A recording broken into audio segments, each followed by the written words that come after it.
성경 말씀 보시겠습니다.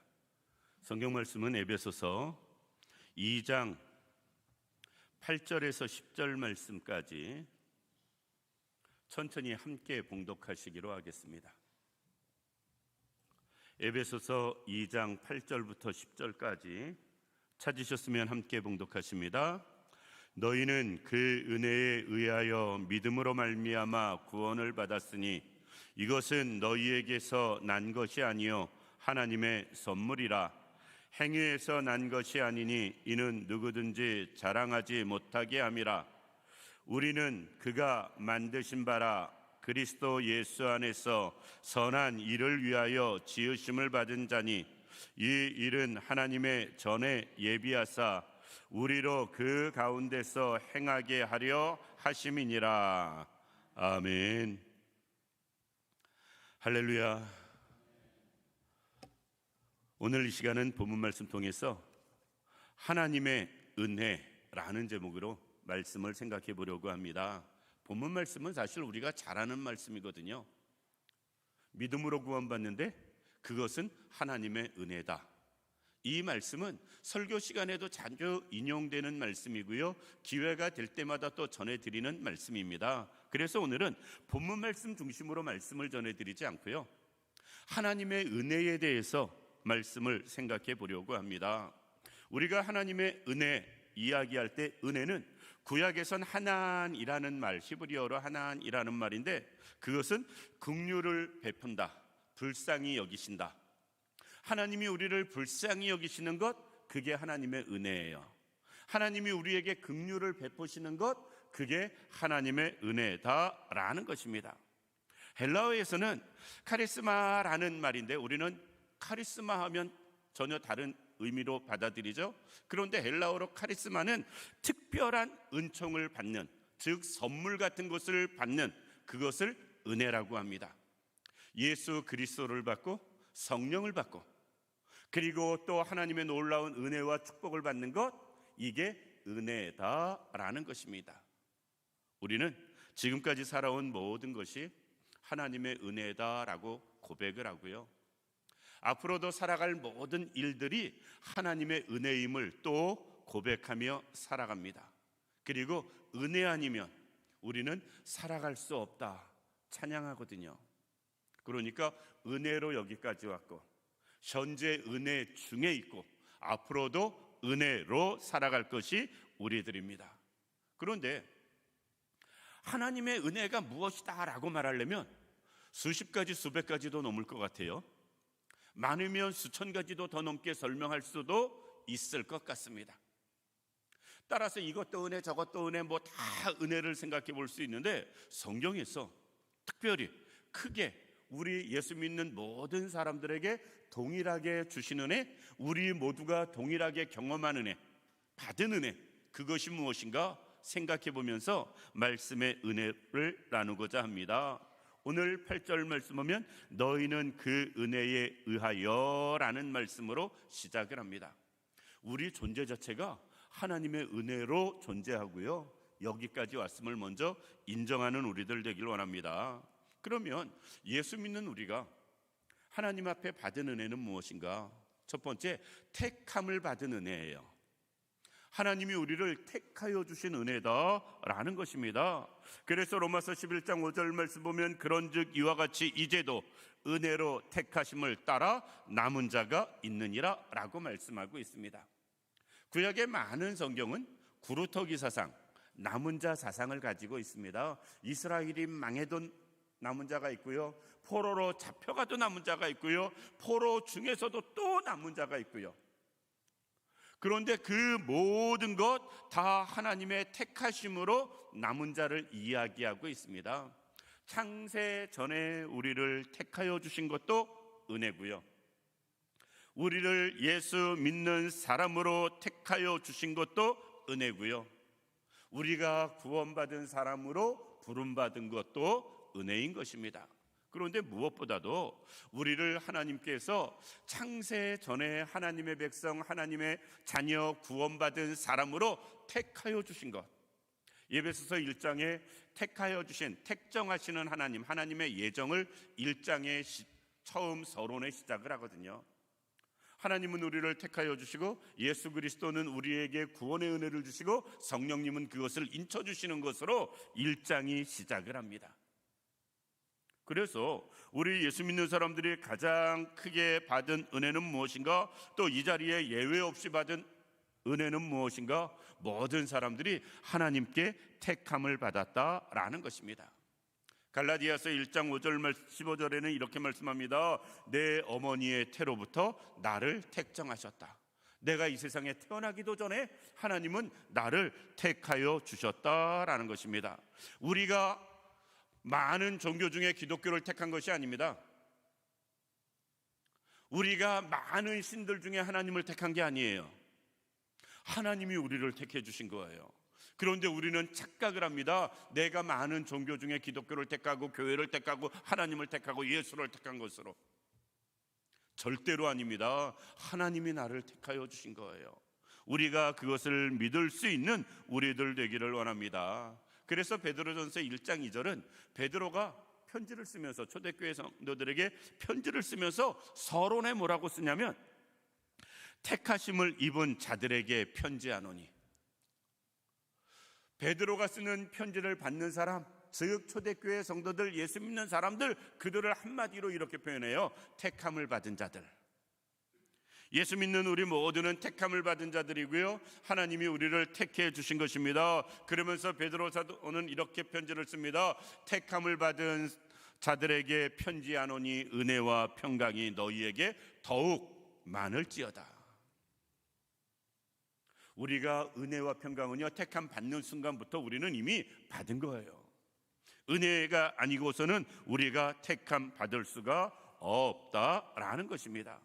그래서 신명기 4장 37절 말씀 보면 모세는 이렇게 이야기합니다. 하나님께서 내 열조를 사랑하신 거로 그 후손 너희를 택하시고 큰 권능으로 친히 인도하여 애굽에서 나오게 하시며.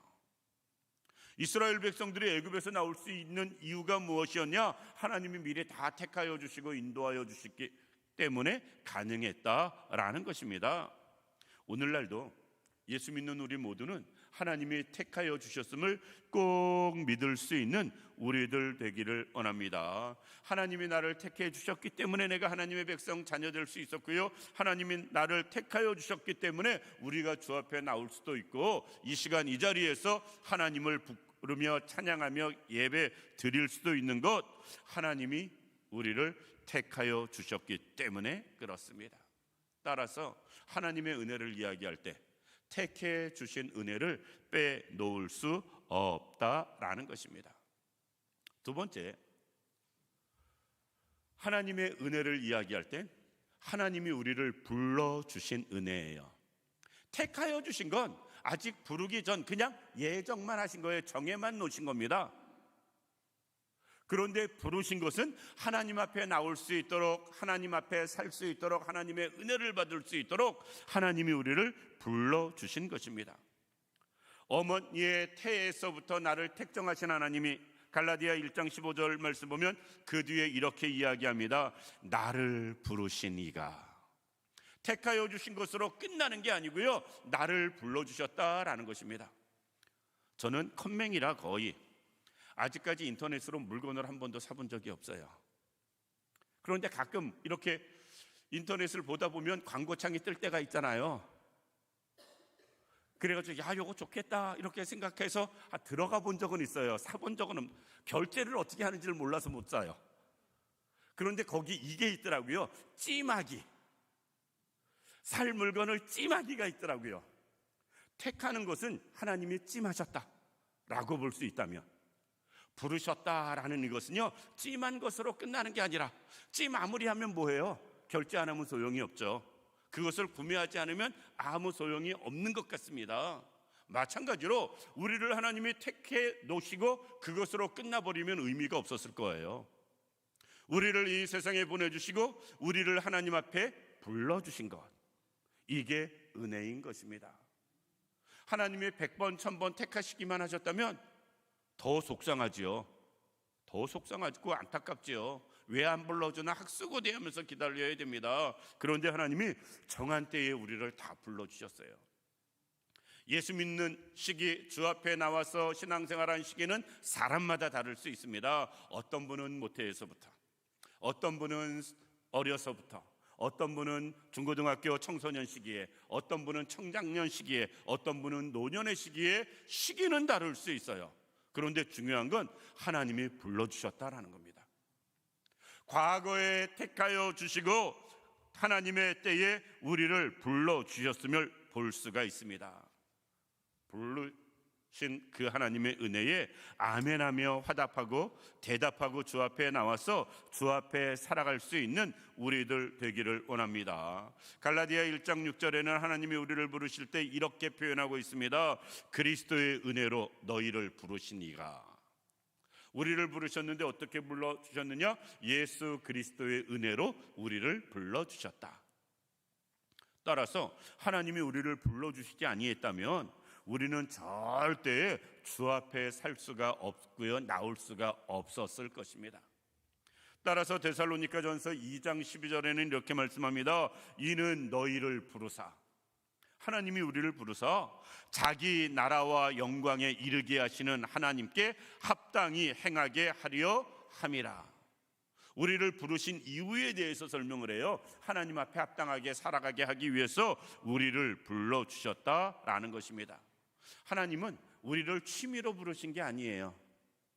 한번 그냥 불러봐 주신 것도 아닙니다. 철저한 계획 안에서, 하나님의 뜻 안에서 우리를 불러주셨다라는 것입니다. 조금 설명이 다르긴 한데, 개나 고양이, 애완동물 키우는 분들이 엄청나게 많다고 합니다. 그런데 그에 못지않게 버려지는 유기견들이 많대요. 사람들의 개나 고양이를 살 때, 분양받을 때 뭐 이렇게 저렇게 갖다 키울 땐 그냥 한번 해보는 거예요. 그러다가 안 되면 말고 버리는 겁니다. 그런데 하나님의 부르심은 그게 아니에요. 하나님이 우리를 부르신 것은 철저한 계획 안에 하나님의 뜻에 따라 부르셨고요, 그리고 하나님 앞에서 아름답게 합당하게 살게 하기 위해서 우리를 불러주신 것입니다. 그리고 하나님의 부르심에는 후회가 없고요, 하나님의 부르심에는 오류나 잘못, 문제도 없음을 볼 수가 있습니다. 따라서 우리를 하나님이 불러주셨다는 사실을 꼭 기억할 수 있는 우리들 되기를 원합니다. 오늘도 불러주셔서 주 앞에 나온 거예요. 불러주셔서 예배도 드릴 수 있게 된 것입니다. 그러니 불러주신 은혜, 이게 하나님의 크신 은혜인 것입니다. 세 번째, 하나님의 은혜를 이야기할 때 무엇을 생각해야 되느냐? 보혜사 성령을 주신 은혜입니다. 사람은 언제나 연약한 것을 볼 수가 있어요. 사람은 언제나 부족한 걸 볼 수 있습니다. 작정했는데도 3일도 안 가요. 우리는 작심삼일이라고 말을 하는 분들이 있는데요, 3일 가면 대단한 거예요. 3일 가면 대단한 겁니다. 왜? 조석지변이라고 그러잖아요. 우리의 기분, 감정, 생각, 결심 아침 저녁으로 바뀌어요. 그런데 아침 저녁으로 바뀌는 사람은 또 조금 낫습니다. 눈 깜짝할 사이에도 바뀌어요.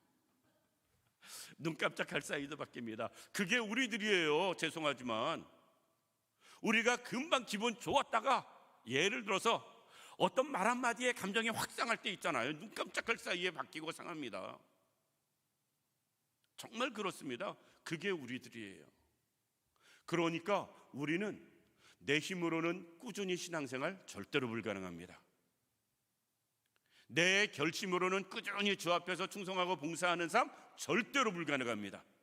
이것은 성령님이 나와 함께 하시면서 하나님의 은혜, 능력으로 우리를 인도해 주실 때 우리가 주 앞에 꾸준히 한결같이 변함없이 끝까지 살아갈 수 있고 쓰임받을 수 있고 충성할 수 있는 거예요. 그래서 요한복음 14장 16절에 예수님께서 제자들을 바라보면서 이렇게 말씀합니다.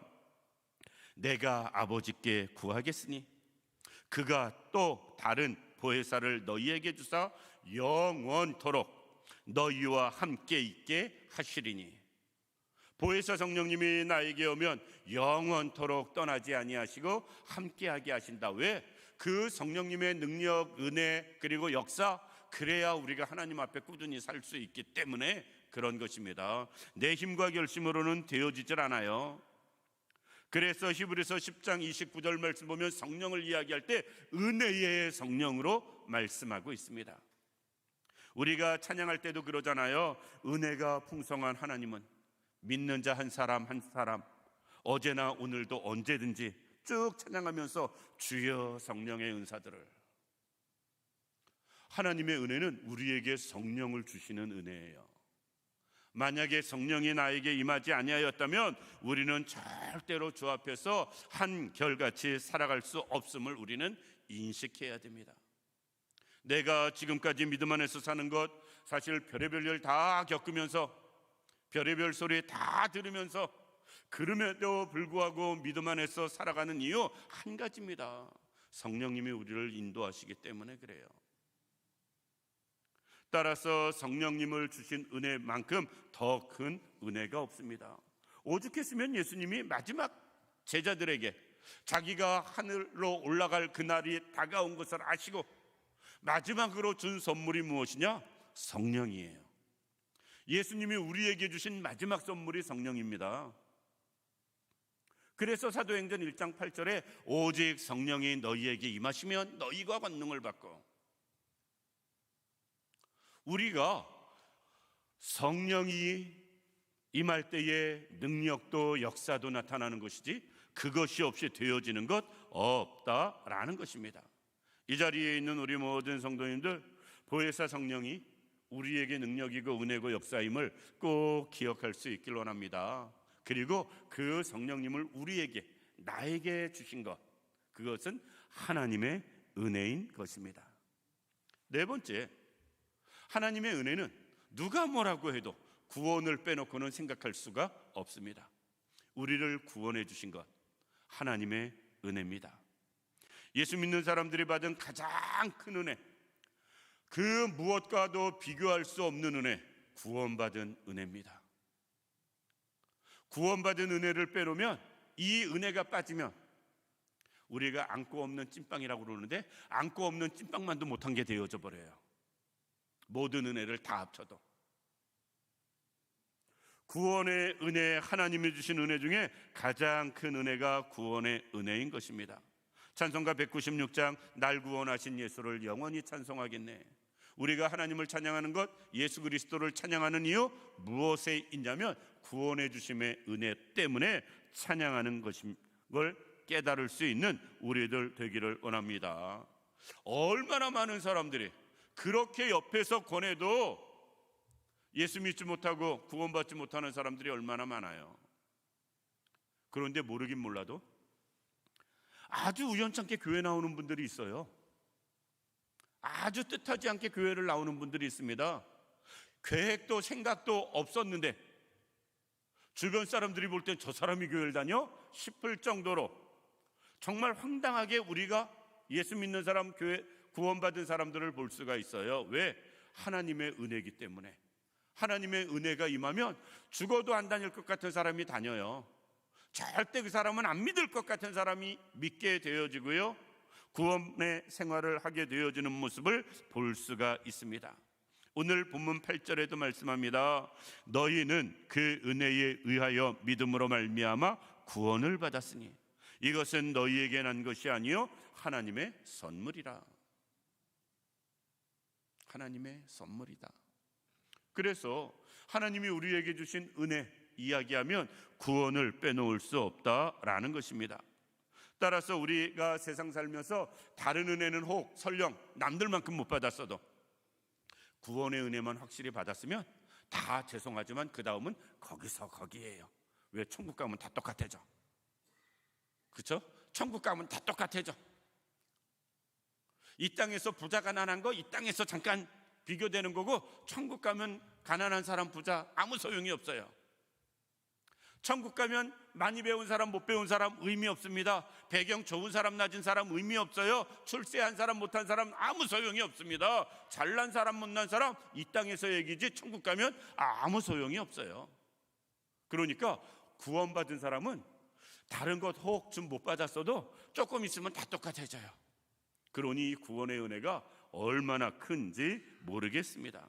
그래서 베드로전서 1장 9절을 통해서 이렇게 이야기합니다. 믿음의 결국 곧 영혼의 구원이라. 영혼이 구원받는 것만큼 더 큰 은혜도 없다라는 것입니다. 이 자리에 있는 우리 모든 성도님들, 우리가 구원받았다면, 예수를 믿는다면, 그로 인해서 구원받았다면 하나님의 선물이고 은혜인데, 그것이 우리에게 주신 가장 큰 은혜다. 그러니 내가 정말 예수가 믿어지고 구원의 확신이 있다면 다른 거 혹 부족해도 그것 때문에 마음 상할 것, 속상할 것 없습니다. 나머진 까짓것 할 수 있거든요. 마지막으로 하나님의 은혜는 영원한 생명을 주신 은혜예요. 이 땅에서 죄 가운데서 구원해 주신 것, 지옥 가지 않게 하신 것, 그것으로 끝난 것이 아니라 영원한 하나님의 나라에서 영원한 생명을 누리게 하신 것, 이게 하나님의 은혜다라는 것입니다. 베드로전서 3장 7절에는 이렇게 말씀합니다. 생명의 은혜를 유업으로 함께 받은 사람, 성도는 생명의 유업을 하나님의 은혜로 받은 사람이에요. 그런데 이 생명의 유업은요, 영원한 생명을 이야기하는 것입니다. 우리가 잘 아는 대로 요한복음 11장에 나사로 사건을 통해서 주님이 말씀합니다. 예수께서 이르시되 나는 부활이요 생명이니 나를 믿는 자는 죽어도 살겠고 살아서 나를 믿는 자는 영원히 죽지 아니하리라. 영원한 생명을 말씀하시고 있습니다. 요한복음 3장 16절에도 이렇게 말씀합니다. 하나님이 세상을 이처럼 사랑하사 독생자를 주셨으니 이는 저를 믿는 자마다 멸망치 않고 영생을, 잠깐의 생명이 아니고요, 영생을 얻게 하려 함이라 말씀하고 있습니다. 하나님이 우리에게 주신 생명은 영원한 생명이에요. 이 영원한 생명은 하나님의 특별한 은혜임을 볼 수가 있다라는 것입니다. 요한복음 5장 24절에도 이렇게 말씀합니다. 내가 진실로 진실로 너희에게 이르노니 내 말을 듣고 또 나 보내신 이를 믿는 자는 영생을 얻었고 심판에 이르지 아니하리니 사망에서 생명으로 옮겼느니라. 예수를 믿는 자, 하나님의 말씀을 듣고 따르는 자는 이미 영생을 받았다라고 말씀하고 있습니다. 우리에게 주신 영원한 생명, 이것은 하나님의 크고 놀라우신 은혜다라는 것입니다. 사람이 보편적으로 이제 장수 시대가 됐으니까 우리나라 기대 수명이 80대 이제 중반 정도는 되는 것 같습니다. 기본적으로 시간이 지나면 지날수록 계속 더 뒤로 늘어나겠죠. 그래봤자 죄송하지만 100살, 아주 후하게 써도 120살 이상 사는 경우는 극히 드물지 않겠어요? 몇 년 조금 더 살고 몇 년 조금 덜 살고 죄송하지만 의미 없습니다. 영원한 생명 앞에는 아무것도 아니기 때문에 그렇습니다. 말씀을 마친 사람입니다. 마칩니다. 우리 스스로 생각해 보시기 바랍니다. 나는 하나님의 은혜를 받은 사람인가? 택함을 받고 부름을 받고 성령을 받고 구원을 받고 영생을 받았는가? 아닌데요 할 사람은 제가 볼 때 없을 것 같습니다. 우리는 하나님의 크신 은혜는 다 받았다. 중요한 건 다 받았다. 그렇죠? 중요한 건 다 받고 정말 큰 것들은 다 받았다. 혹 다른 것들이 조금 안 받아진 것들이 있다 할지라도 그건 여기에 비하면 신경 쓸 것도 비교할 것도 없는 작은 것들이다. 그러니까 크고 놀라운 은혜는 이미 다 받았다. 택함 받고 부름 받고 성령 받고 구원 받고 영생을 받았습니다. 그렇게 우리에게 은혜 주신 그 하나님을 우리가 늘 기억할 수 있는 우리들 되기를 원하고요. 그 하나님의 놀라운 은혜를 받았으니 이제 그 하나님 앞에서 살아가며 쓰임받는 우리들 되기를 원하고요. 그로 인해서 우리가 은혜에 머물러 있는 사람, 은혜를 벗어나거나 떠나는 사람이 아니라 그 은혜 안에서 하나님께 영광 돌려드리며 살아갈 수 있는 우리 모두가 되기를 주님의 이름으로 축원합니다. 기도드리겠습니다. 살아서 역사하시는 참 좋으신 아버지 하나님, 은혜와 사랑을 진심으로 감사를 드립니다. 하나님, 우리를 사랑하시고 인도하여 주시어서 진정 하나님의 은혜를 깨달아 알게 하시고 우리는 그 하나님의 은혜를 받은 사람임을 확신하게 하여 주옵시며, 하나님이 우리에게 주신 은혜 택하여 주시고 불러주시고 성령 주시고 구원해 주시고 우리에게 영원한 생명 주셨음을 우리가 확신하며 그 은혜를 누리고 그 은혜를 전하며 살기에도 부족함 없도록 역사하여 주옵소서. 하나님이 언제나 온전히 함께하여 주시기를 원하옵고 원하오며 예수님의 이름으로 기도드립니다. 아멘.